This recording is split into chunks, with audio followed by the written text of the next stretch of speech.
Sabay-sabay po nating i-achieve ang ating health and fitness goals kasama ng mga pinagkakatiwalaang doktor ng bayan dito po sa Pinoy MD. Happy and healthy Saturday! Ako po ang inyong kaagapay sa kalusugan, Connie Season. At mamaya, makakasama po natin ang ating obstetrician gynecologist na si Doc Q para sagutin po ang inyong mga ipinadalang katanungan tungkol pa rin sa ating kalusugan. Kaya abangan po yan sa pagbabalik ng Pinoy MD. Dahil basta usaping pangkalusugan, ito ang legit.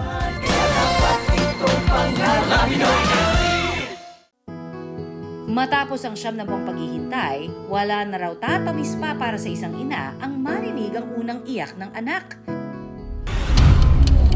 Pero papaano kung sa paglabas ni baby, hindi ito umiyak at halos magkulay ube na?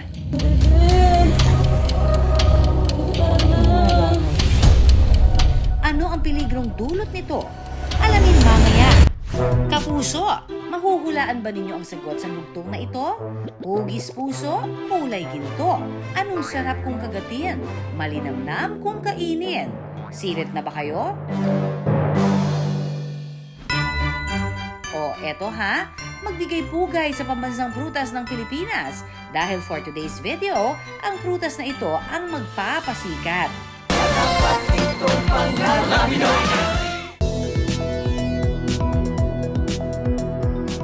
Matapos ang 7 na buwang paghihintay, wala na raw tatamis pa para sa isang ina ang marinig ang unang iyak ng anak. Pero papaano kung sa paglabas ni baby, hindi ito umiyak at halos magkulay ube na?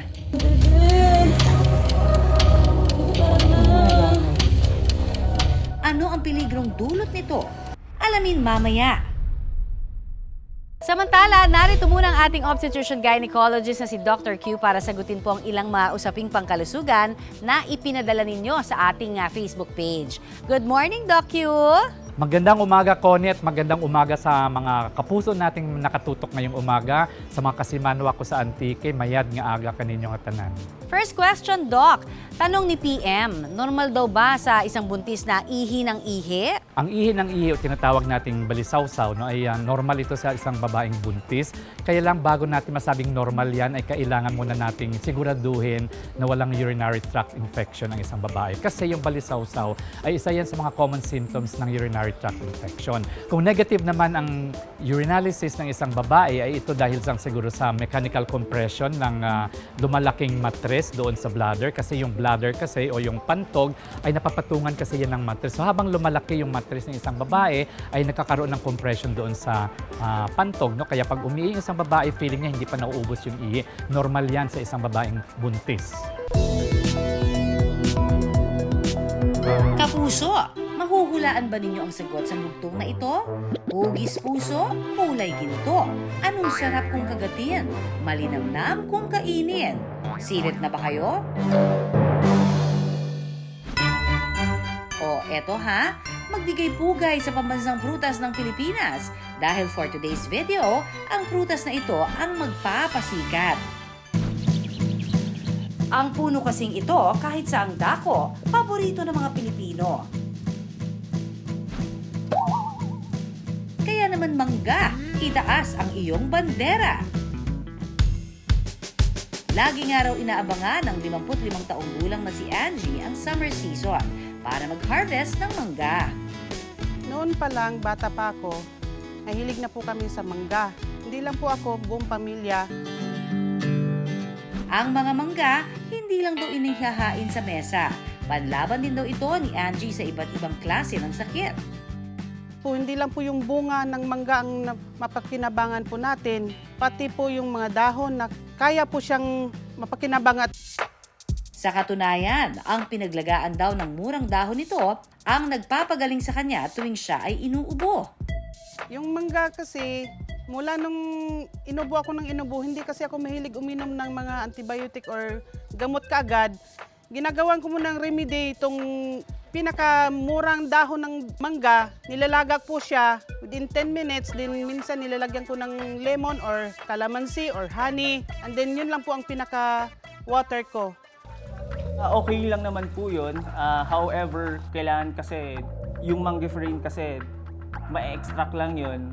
sa fruits, and hindi pa nakikita kung sa leaves or sa any other part ng mangga ay nandun siya. Yung pagtitake po ng tea, okay lang po yun, pero we do it in moderation po. Pero kwento ni Angie, ang tsaang gawa sa mangga, naging panlaban din daw ng kanyang ina sa sakit na cancer?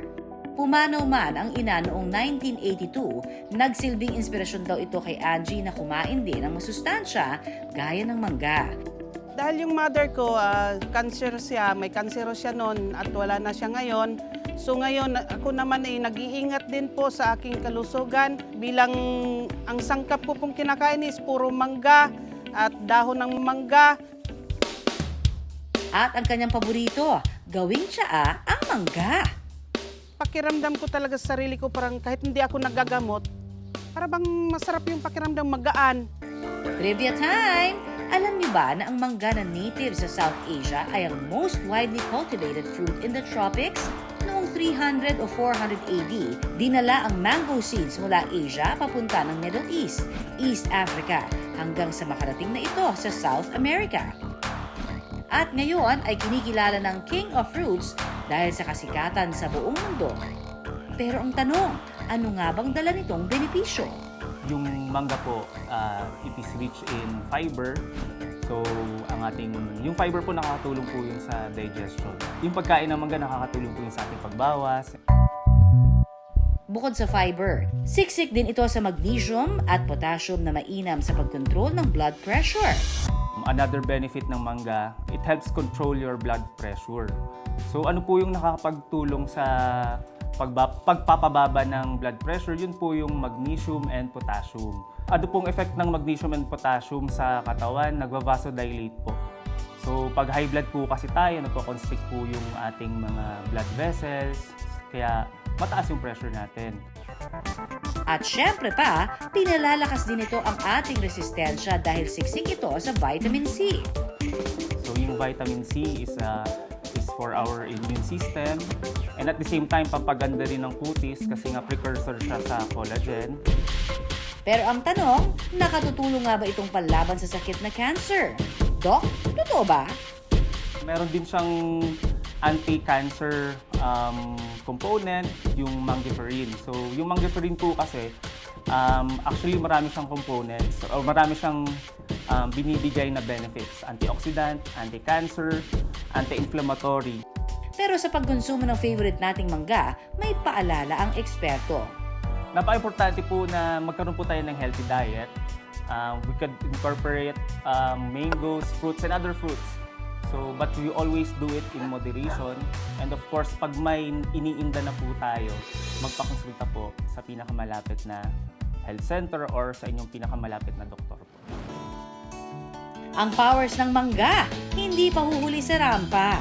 Dahil pagdating sa kalusugan, sure na runway winner ang sustansya nitong dala.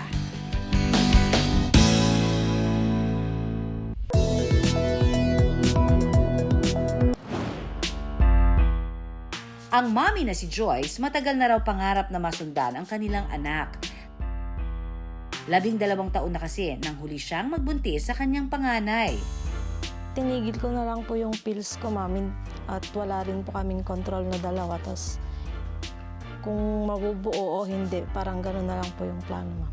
Yung sa tagal na hindi nabuntis po, siguradong mahihirapan ulit. Parang maninibago po ulit sa panganganak. Kaya wala raw pagsidla ng saya ang mag-asawa nang malaman noong Enero ng nakaraang taon na nagdadalang tao siya. Kasabay ng kanyang pagbubuntis ay ang pagdami ng kanyang food cravings. Lahat ng gustong kainin, kinakain. Madalas ko pong hinahanap ulam na gulay po, tsaka mga bakery breads at malamig na tubig.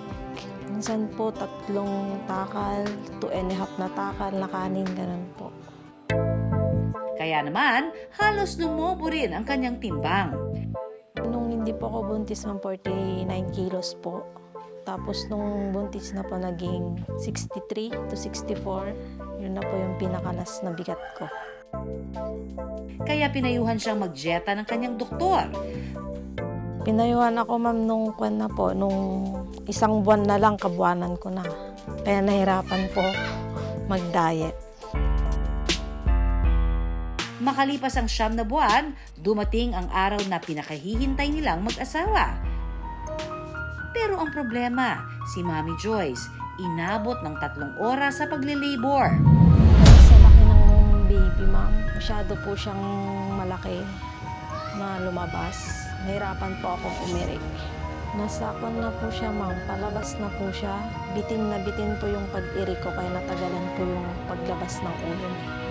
Medyo lang siguro nahirapan si Mami kasi matagal bago nasundan si baby at saka medyo yung ulo hindi niya agad naire kaya nahirapan na lumabas yung ulo ng bata. May bigat na 6.6 pounds si Baby Kendricks. Halos triple ng bigat ng panganay niya na 2.5 pounds lang.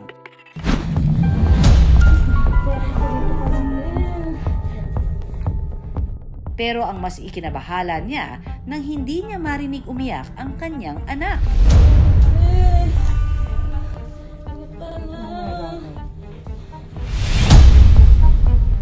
Hindi rin daw ito humihinga. Dahilan para magkulay ubi na si Baby Kendricks. Tak mo nga yung likod niya din. Sige. Hindi mo konti, may pressure konti. Ayan. Ang nangyari daw kay Mami Joyce, prolonged labor o yung abnormal na tagal ng pagluluwal. Nakadepende raw ang tagal nito sa kalagayan ng buntis. Sa kaso ni Mami Joyce, HCM na yata siya, direct to DR siya eh. Tapos inabot pa siya ng 3 hours bago nakanak. Lumampas ng 1 oras dun sa ine-expect ko na paglabas ng bata. Sa mga first time na mga anak, nabibigay tayo ng 10 to 12 hours. Pag lumampas doon, ibig sabihin noon, prolonged labor na siya. No? Sa mga second time naman ng mga mommies o yung mga third or fourth time ng mga mommies, pwede rin mangyari ang prolonged labor kung ang baby nila during the first pregnancy or first delivery ay mas maliit sa pangalawang baby nila o kung may mga malpresentation na iba yung position ng baby, pwede sila makaroon ng prolonged labor. dahil dito, nawala ng oxygen si Baby Kendricks. Kaba po, kinabahan po agad. Hindi siya active agad, ma'am. Hindi siya umiyak agad. Nailigtas pa kaya nila si Baby Kendricks?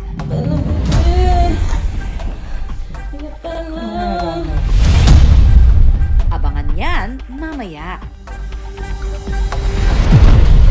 Ayon sa eksperto, ilan daw sa dahilan ng pagkakaroon ng prolonged labor ay hindi pasadong isang nanay sa 3 P's of obstetrics. Ito ang power, passage, at passenger. Ito yung ine-evaluate natin. Ano yung power? Yung power ay yung lakas ng mami sa pag-ire at saka yung lakas ng paghilap ng tiyan niya, yung paninigas ng kanyang mattress kasi ito yung tumutulak ng baby pababa kung siya ay nasa active phase of labor, lalo na doon sa pag umabot na siya ng second stage. And then we have the passageway. Ang passageway, ito yung tinatawag nating sipit-sipitan ng nanay. So ine-evaluate natin yan kung ito ba ay masikip, ito ba may luag, kasi kung masikip yan, ay baka hindi kakasya yung baby, hindi siya bababa, or kahit maluag man siya, kung malaki naman yung baby, baka hindi rin siya lulusot.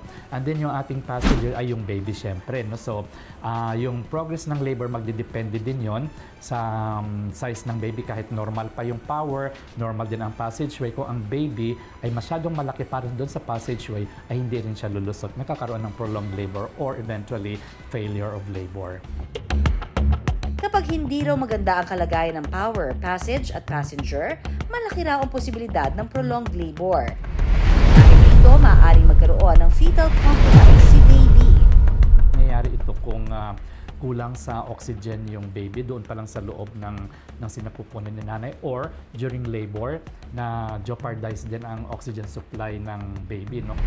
Hindi maagapan ang fetal asphyxia during delivery, pwede namang kakamatay ng baby yun. No? Or kung maagapan pero late na, yun ang mga long-term sequelae ng fetal asphyxia. Makikita mo yan pag lumalaki na si baby. Bukod kay baby, apektado rin daw si mommy. May risk na sumabog yung mattress niya, uterine rupture.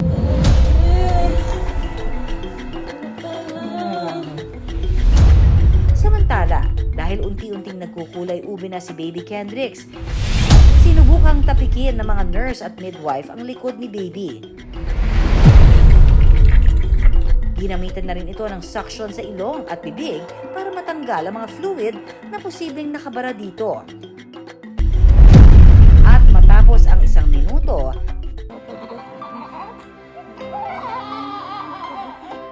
nagkaroon ng malay si baby at nagsimula na siyang umiyak.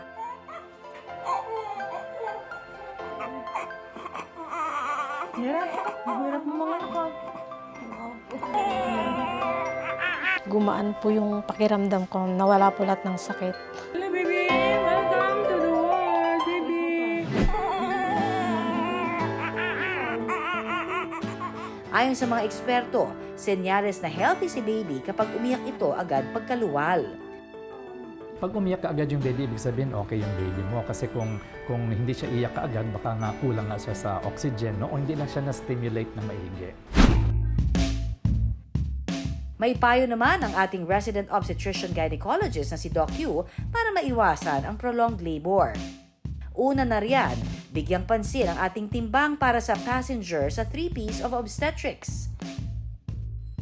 Bakit malaki si baby? Kasi si mommy malaki din. Ang kanyang caloric intake is more than what she needs. In a normal weight mother, dapat magigain sila ng weight ng 1.2 pounds per week. Not more than that.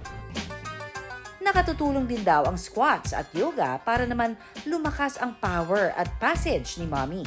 May mga appropriate exercises for each trimester. At yoga, pwede yan. From first to the last trimester, pwede yon kasi may yoga naman for pregnant women. Mainam din daw ang simpleng paglalakad at breathing exercises para maiwasan ang prolonged labor. Ang exercise kasi makakatulong sa pagkondisyon ng mga muscles ng nanay sa abdomen kasi kailangan ang magandang muscles din, abdominal muscles para pag nag-push sila, maganda yung pressure ng pag-push nila at saka yung mga muscles doon na nagso-surround doon sa pelvic area ay marerelax din at ito makakatulong during labor. Ang sanggol sa video, 6 na buwan na ngayon. Nagkaroon man ng pangamba nung isinilang si Baby Kendricks. Ayon kay Mommy Joyce, malusog at masigla na ang bata ngayon. Tayo mga mommies, wala namang ibang hangad kundi ang kaligtasan ng ating mga anak. Sa mga expectant mothers out there, tandaan na dapat laging sinusunod ang payo ng mga doktor. Ang mga do's and don'ts sa pagbubuntis, huwag ipagsawalang bahala. Para hindi malagay sa peligro si baby, pati na rin ang ating mga sarili.